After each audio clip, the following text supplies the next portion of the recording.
नमस्कार दोस्तों, we इंस्पिरिट्स YouTube channel पर आपका दिल से स्वागत है। दोस्तों, आज की ये कहानी पुरानी जरूर है और आपने सुनी भी होगी पर कई बार कहानी की शिक्षा इतनी महत्वपूर्ण होती है कि उसे बार बार सुनना जरूरी हो जाता है, ताकि हम सतर्क हो सके बार बार अपने जीवन में झांक सके कि कहीं हम भी तो ऐसा नहीं कर रहे। भगवान ने जब इंसान की रचना की तो उसे अपनी यात्रा आरंभ करने से पहले दो पोटलियां दी और कहा, एक पोटली तुम आगे की तरफ लटकाना और दूसरी पोटली कंधे की पीछे की तरफ। इंसान ने बिल्कुल वैसा ही किया।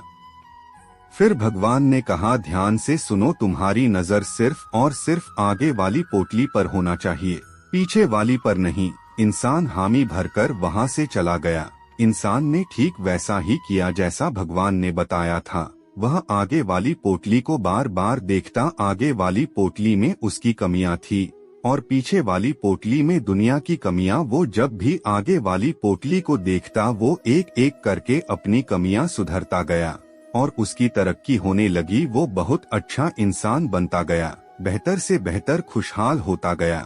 उसने कभी भी पीछे वाली पोटली पर नजर तक नहीं डाली। एक बार वह तालाब के किनारे नहाने के लिए रुका। उसने दोनों पोटलियां तालाब के किनारे छोड़ दी। नहाकर जब वो बाहर आया तो उसे समझ नहीं आया कि कौन सी पोटली आगे वाले थी और कौन सी पीछे वाली, क्योंकि दोनों बिल्कुल एक जैसी थी। अब गड़बड़ ये हुई कि उसने पीछे वाली पोटली आगे टांग ली और आगे वाली पीछे।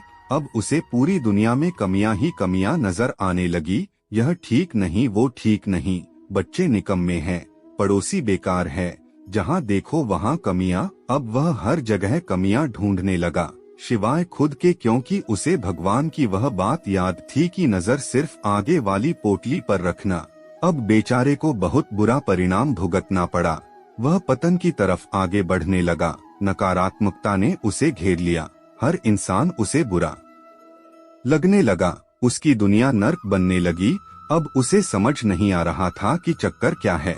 वह वापस भगवान के पास गया। भगवान ने उसे समझाया कि जब तक तेरी नजर खुद के कमियों पर थी, तुम तरक्की कर रहा था, क्योंकि तू खुद को सुधार रहा था। और जैसे ही तूने दूसरों की कमियां देखनी शुरू कर दी, वैसे ही तेरा पतन आरंभ हो गया। दोस्तों, यही हकीकत है।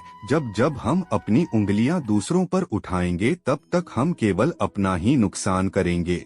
हम किसी को भी नहीं सुधार सकते। आध्यात्मिकता की नजर से देखें तो हर कोई अपनी यात्रा पर है। हम खुद की कमियां सुधार ले, खुद को बेहतर बना ले, रोज खुद को पिछले दिन से बेहतर बना ले, यही जरूरी है। दोस्तों, किसी ने क्या खूब कहा है, झांक रहे हैं इधर उधर सब, अपने अंदर झांके कौन। ढूंढ रहे दुनिया में कमियां, अपने मन को ताके कौन। दुनिया समरे तब चिल्लाते, खुद को आज सुधारे कौन। पर उपदेश कुशल बहुतेरे, खुद पर आज विचार कौन। हम सुधरे तो जग सुधरेगा, यह सीधी बात विचारे कौन। फिर मिलेंगे दोस्तों अगली कहानी के साथ, तब तक के लिए अपना ख्याल रखना। धन्यवाद।